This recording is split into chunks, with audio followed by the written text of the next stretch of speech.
Christine Marco nakapalo na ulit sa isa't isa. Nagkabalikan na nga ba? Alright. Kung di pa po kayo nakapalo, follow and share lang po para sa news update. Salamat! Sa gitna ng mga usap-usapang hiwalay na sina Christine Reyes at Marco Gumabaw, kapansin-pansin na muli nilang pinalo-palo ang isa't isa sa Instagram. Ang tanong tuloy ng marami, nagkaayos na kaya ang dalawa? Magugunitang nagtrending recently sa social media ang pag-unfollow ng dalawa na naging ugat ng breakup rumors.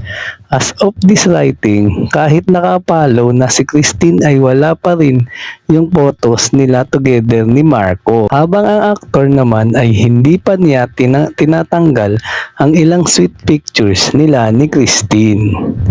Hindi pa malinaw kung ano ang nangyari sa dalawa na kung bakit bigla sila nag-unfollow at makalipas ang ilang araw ay nakapollow na ulit sa isa't isa. Anyway, bukas ang pahayag ng couple upang linawin ang isyung ito.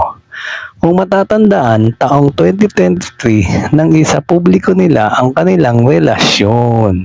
Naging vocal pa nga si Marco sa pagiging in love kay Christine at ibinunyag pa na crush na niya ito noong pang 2015. Last year lamang inamin ng aktor na handa siyang mag-settle down kasama ang actress.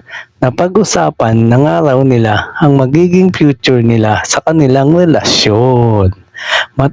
Samantala, bago si Marco, si Christine ay kinasal sa mixed martial artist na si Alka TV noong 2016 at may isa silang anak na si Amara. Pero last year, binunyag ng celebrity mom na annulled na sila ni Ali.